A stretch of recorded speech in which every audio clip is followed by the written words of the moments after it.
For more than 20 years, CTV has captured the moments that matter in our community. From our studios in St. Clair, you're watching Focus with Paul Dingeman. Welcome to another edition of the Focus program. Nice to see you. We are getting closer and closer to Thanksgiving, and things are getting exciting. We had a little snow this weekend, and we don't want to have that too early, but it's coming, folks. So we're going to have three segments today. We're going to talk with George Bukowski and with Norma McConnell, and we're going to talk about Joe Dogs and also great stuff that the Marine City newsboys and girls do for Christmas time.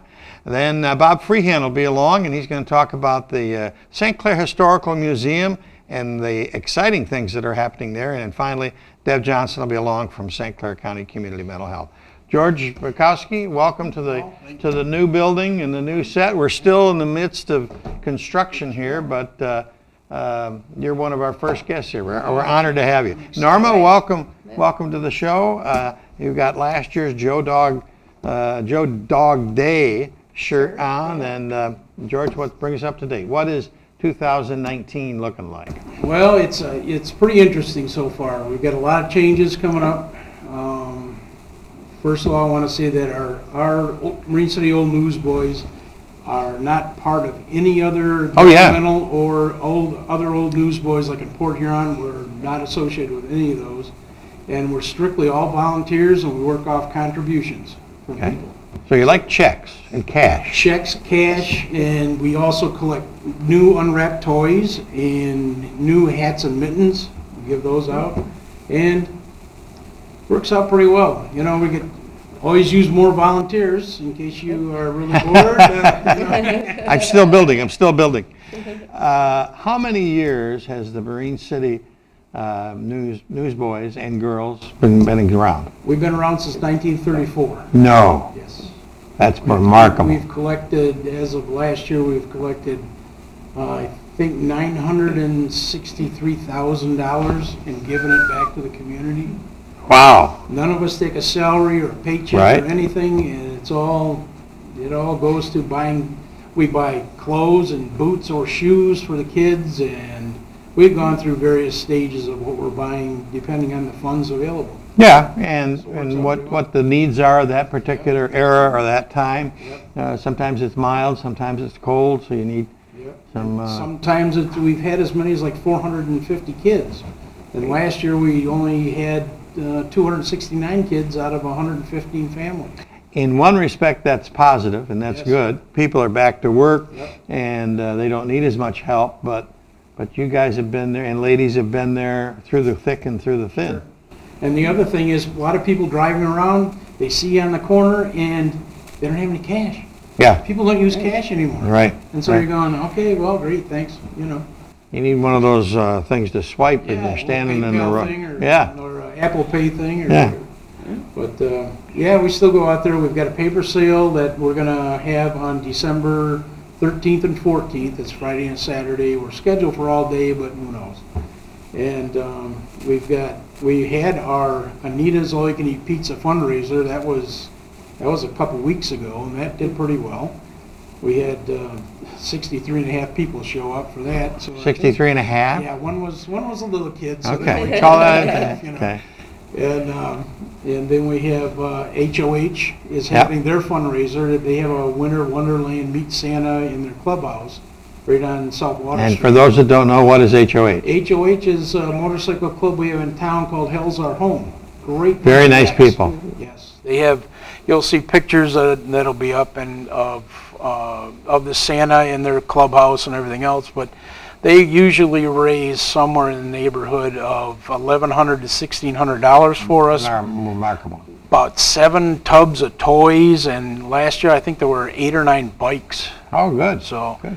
It was pretty good. We were able to provide that to the kids, and everybody was happy on that thing. And the other big fundraiser we have is the craft show. Right. And that's why Norma's here, because we've changed the craft show a bit and made it earlier. One thing that's constant is change, right? Yep. We figured there's no more Joe Dogs. Oh, The you're, dogs are that's it. finished because Mr. Nademack decided he didn't want to do it anymore. It's a lot of work. It is a lot of work. It was a lot of Joe dogs. So we have took it upon ourselves then to change the date. Okay. So it will be now November 23rd. Okay, all right. That's the So week before it's Thanksgiving. the Saturday before Thanksgiving. Which is a good idea to get people started. Right, and we figured we'll get people started with it, and we'll still have all the raffles and the prizes and things like that we always had, and there'll be concessions to purchase, but there will not be Joe dogs. The craft show itself, you fill the building. We do our best to fill the building, although this year is going to be probably a little bit less than normal, but we're right there, almost there. So. We're running through some pictures here of previous years, and there's always great things to buy for Christmas. Right, always. And have you got any sneak peeks of what's going to happen? Oh, I got some new vendors coming in. Okay. So that'll, hopefully bring some new people in, and we're gonna do possibly a new raffle. Oh, okay. Okay. We're working on that one. So give me the dates and the times again. November 23rd, The 23rd, and it's from 10 till 4. 10 till 4, At the Rivertown Event Rivertown Center. Event Center. Used to be the KSC. Yep, used to be the KFC. And yeah, that facility is a great facility. It certainly gets a lot of use in Marine City. So It's the second Saturday. second No, Saturday. No. The first Saturday. Third Saturday. Third I'm sorry. Yep, third Saturday. We'll get you Oh, straight. yeah, I know. I'll be there. Only Doesn't a matter. couple weeks away. We'll be having it. How late can people contribute to? They can all year round. Okay. You just send a check into the City of Marine City, care of Old Newsboys, or Marine City Old Newsboys in care of the city.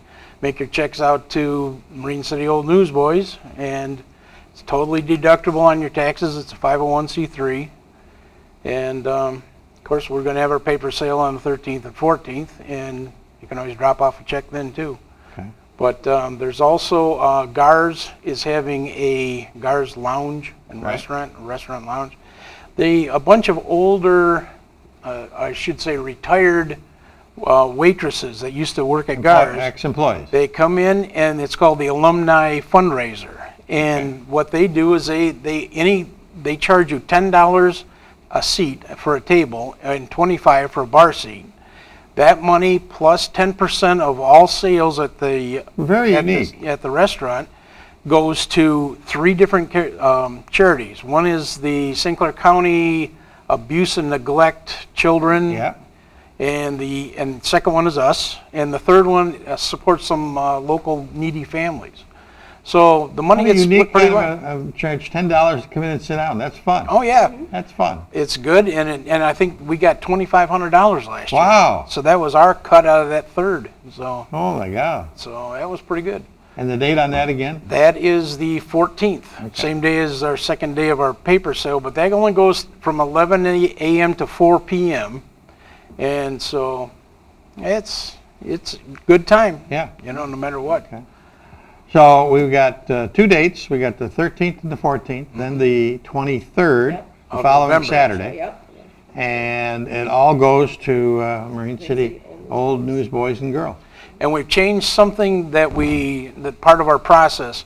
Rather than, we used to always have a pickup and delivery date of our boxes for the kids as December 24th, Christmas Eve day. Now we're backing it up to the Sunday before Christmas. So that's, the 22nd? So, yeah. And so we'll be doing it on that day. It shortens us up because now Kmart is closing the middle of December, so we can't shop there like we always used to. Viney's Varsity Wear closed. We used to get our boots and shoes from there. Yeah. We bought their stock from all they had, and we're going to be using that great. stock. So it helped them out, helping us out, and then anything else we've got, we're going to go to Myers at 26 Mile Road, and that's going to be a bit of a chore because now we've only got a couple of weekends to go shopping. Yeah. And maybe an extra day, and so our interviews have to get out earlier. We've already got cards filled out and all that kind of stuff, and if you've recently moved into our Marine City Fire District area and need help, you can contact Mike Horn at 810-765-1056. And he'll put you on the list and get interviewed, and to be interviewed. And if you've already been helped by us, you're already on the list, and we'll find you. So it's 765-1056. Correct. Mike Horn Yep. is the name and the number. Yep, he takes And care. don't be afraid to call him. Yep. And don't be embarrassed. It's Yep. everybody needs help. We're here to help. We've had cases where, I knew one that was affiliated with the Young Marines, and her son was deployed over in Iraq. She had to take care of the grandkid, so, Yeah. and it was good. She was kind of embarrassed, but No, Hey, don't that's be just- embarrassed. don't be embarrassed. Norma, welcome aboard. You're going to have fun doing it. He's always a good guy to work with, as you know. And Sometimes. Mr. Bukowski, you do great work for the community. Thank you, Thanks, Paul. buddy. Next up, we've got Mr. Freehand coming from the St. Clair Historical Museum, and they got lots of stuff going on there that you'll want to know about.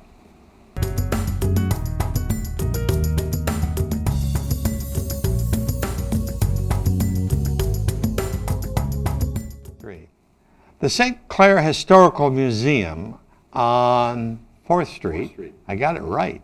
And that's good for me. 308 4th Street is welcoming you because they've got lots of things happening. Joining us now from the museum, Mr. Robert Freehand. Nice to see you. Welcome back to the Focus Show. I thought sir. I'd bring You some- brought a friend. I brought George with me Hey, today. George. George has been here before. Yes. And George he's traveling around with us as we promote really about the past 2.5 years worth of activity. About 2.5 years ago, if you remember, I we did remember. a little publicity on George at the time. We had a phone call from the Port Huron Museum and said, would you like the paneling? Get it out of here. And we said, we love the paneling because the paneling comes from St. Clair. They say, what paneling? Well, in 1910, there was a guy by the name of George Gordon Moore who owned a mansion up on the north side of St. Clair. And he went over to England and he brought back a whole banquet hall's room full of hand-carved, 250-year-old English paneling. And he put it in his, and this was part of the paneling. You can see how, It's how gorgeous. detailed the carving is on this. It's marvelous. He paid $125,000. Down to his mustache and his beard and his eyes and everything. The work is gorgeous. The workmanship is actually exquisite. Down to his shoes and his socks and the little strap around it. Really detailed. And he brought that back and put it in the mansion, and he used it primarily because this was a second home from him. He was out of Port Huron.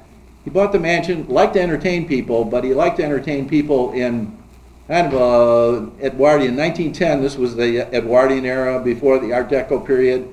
And so he brought this paneling back and had it installed in the Bellerive mansion that had been built in 1892. And he entertained guests there for a number of years. Well, the mansion went through a number of owners. And in 1964, it was going to be torn down. And so a couple of people from St. Clair, they bought the property. It had been abandoned. They took the paneling out. And it was about 120 feet, 120 lineal feet of paneling. It's a lot of And this material. is inch-thick oak and all hand-carved with a fireplace that's 11 feet tall and 8 feet wide. Well, they put it in the, they donated it to St. Clair Community College, who really didn't know what to do with it. They gave it to the Port Huron Museum, who then, because of input that they had from us, figured out that it actually came from St. Clair. So 2.5 years ago, they said, do you want the paneling? They were going to take it out of the museum. We said, we love the paneling. We had to figure out what we were going to do with it. So Freehand, in his brilliant... That's when you had hair. That's when I had then your hair. hair fell out I after said, that. why don't we just change the whole main room of the museum? And so we sought grants. We got grants from the Community Foundation, from a lot of local people, individuals, and fundraisers, and so on. And to date, we spent, in redoing the main museum, we've spent about $60,000. Wow. And that doesn't include over 3,500 hours worth of volunteer time. Wow. We've changed, and you'll see some pictures that we have. We really went away from just displaying junk that really didn't have any stories along with it to reorganizing the museum so it's cleaner, it's fresher looking. There are areas in it that are set up for hotels, the stories of the St. Clair Inn along with the other hotels, areas that are set up for displaying the churches. We have the bishop's chair from St. Paul's Episcopal Church as part of our collection now. They donated it to the museum because they no longer have it in the church itself. Right. And we have a number of areas. We have an area dedicated to sports with a lot of memorabilia from St. Clair High School. Yeah. We have an area that people can come in and do research. There's an area for the police and the fire department. We have the sign that was on the waterworks that would tell the people on patrol, okay, patrolman, we've got a problem, and this light is lit up, says police, go back to the station and get the information, and that tells you where you go. That was before they had radios. So we have a lot of things that are also significant to St. Clair, but we're highlighting, particularly because a lot of people are going to be coming to the St. Clair Inn, we're highlighting St. Clair's connection to California, and St. Clair's connection to Mackinac Island, St. Clair's connection to Chicago. The origins of Chicago are right here in St. Clair. A lot of people don't know that. And so we want people to come and enjoy a renovated museum that tells a story not just about the history of St. Clair, but also about the history of its connection, this small town's connection, to the rest of the world. The museum itself was a church at one time, and a wonderful man by the name of Jerry Emig purchased it and donated it to the Historical Museum. Is that correct? The city said, if you can raise $30,000 in 30 days, then we'll consider buying the museum. And Jerry was instrumental in helping to raise $30,000 in 30 days. That's how it worked. So we have the building. The building is actually owned by the city. There's a community room on the lower level where we do our programs. And then the rest of the building itself, we have 5 specialty rooms. One room dedicated, we are the museum for Diamond Crystal Salt. Right. They don't have a visitor center, they don't have a display area. You want to find out about Diamond Crystal Salt, you come to the St. Clair Museum. You told me before we started, which I thought was interesting, that the St. Clair Inn has called, the new owners of the St. Clair Inn and their staff have called and they're going to bring their employees over. Tell me about that. Got an email this afternoon and from Alicia, and she said, is it possible for us to bring the staff over on November the 12th, Tuesday, November the 12th at 9:30, and we want them to become familiar with the history of St. Clair. Marvelous. And we've had a good connection, a good relationship with the museum, or with the St. Clair Inn.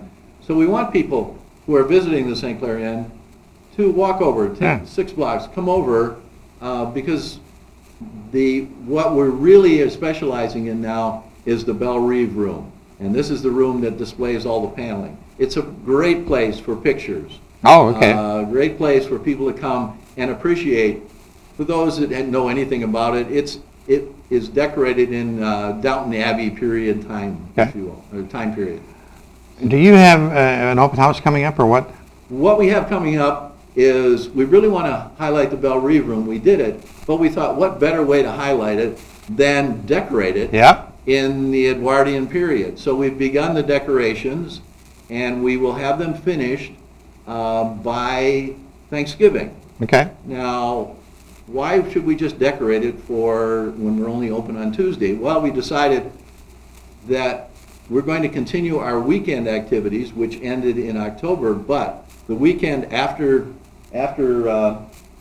Thanksgiving, the Friday, Saturday, and Sunday after Thanksgiving, we're going to invite people, families to come in. Oh my God. And participate and be part of it. And George is going to be decorated. The Belle Reve room is going to be decorated. It's a beautiful decoration. Period decorations. We've already begun that process. So they'll have an opportunity to come in, bring their families, bring the kids, and take pictures. You can take selfies. you can then use those pictures to distribute however you want to send to your relatives, to friends, that this is how we celebrated Christmas in 2019 at the St. Clair Museum. Fun idea. We hope to have, and we're trying to coordinate that now, we hope to have a photographer available if people want formal photos. So otherwise, they would be taking their own photos. But if they do want photos and then they want them done professionally, we're trying to make arrangements right now with a local professional photographer, and that would be by appointment. Okay, when is give me the dates on that again? The dates are the Friday, that's November 29th, 30th, and 31st, from 1 to 5 in the afternoon at the museum. And bring your cameras, bring your family. If you have guests visiting for Thanksgiving, bring them in. Bring them in and do your family photos and enjoy our background for your photos. You can do it in front of the fireplace, or you can do it down in the turret area. It's your choice. And we do ask for a donation, as we do for our programs, a donation of $6. Does the museum have a website? We have a website. It's www.historicstclair.com. HistoricSt.Clair.com. Okay. HistoricStClair.com. But if you want further information, you can also call us. Our telephone number is 810-329-6888.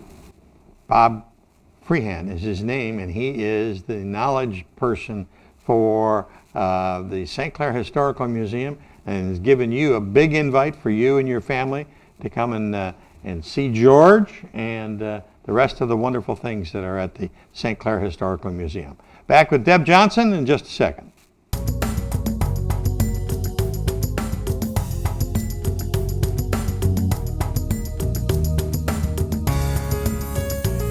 Joining us again, a wonderful guest, Miss Deb Johnson. How's that for an introduction? That was great. It's good to be here, Paul.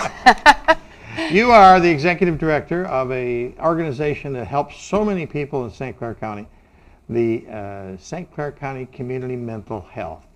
And you stop by to bring us up to date on a monthly basis about what's going on. So what's going on? Well, as always, there's a lot going on. I'll just tell you about some of the awareness months and kind of as they relate to what we do. First of all, it is National Caregiver Awareness Month. Oh, and that is such a biggie, because the caregivers don't get any support. They get support, but not like they should. And they need more. So the theme for National Caregiver Month this year is Be Curious, Be Care Curious, Okay. Like C-A-R-E, care. And basically it encourages people to become more educated about the unique challenges that caregivers face on a daily basis, because, I don't know if you know this, but 44 million Americans over the age of 18 are providing care for a family member. That's a huge unpaid number. Care. It's Unpaid? Unpaid care. And 6 of those... That's grandma, taking care of grandma and Uncle Bill. And Yep. And 6 out of 10 family caregivers also work full or part-time. So that's a high percentage too. So they're working their full-time or part-time jobs, and then everything they have to do in their household, and taking care of a family member. So that can cause, obviously, a lot of stress, and it can cause poor health, and obviously caregiver burnout, things like that. So people are really encouraged to, get help when you can get it, and in some places, I guess it's probably not super easy to get help, or financial circumstances prevent that, especially for older Americans. A lot of people didn't get long-term care insurance or things like that. Correct. And it's expensive. Which brings us to like another awareness month. It's Alzheimer's Awareness Month, and currently there's about, I think, let's see, in 1983 there were fewer than 2 million Americans that had Alzheimer's. Today, 5.8 million Americans have Alzheimer's. And by 2050, they're estimating that could be as high as 16 million Americans. So that's a population that does definitely require care. Yeah.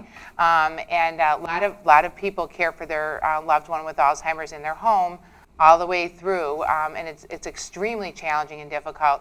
So one of the things I want to share is that through the Dementia Alzheimer Resource Committee of St. Clair County, which I'm on that board, we have respite funds available. So there's no income qualifications. The qualification is you're caring for a person with Alzheimer's, dementia Alzheimer's. And so if you contact Brian Larson at the Council on Aging, he can walk a person through the application process. It's very simple, and help set somebody up with some amount of assistance. So it's not a ton, but it would help. Every little bit helps. Every little bit. Thanks for watching Focus with Paul Dingeman. Focus is produced at the CTV Community Television Studios in St. Clair. For over 20 years, CTV has captured the moments that matter to our community.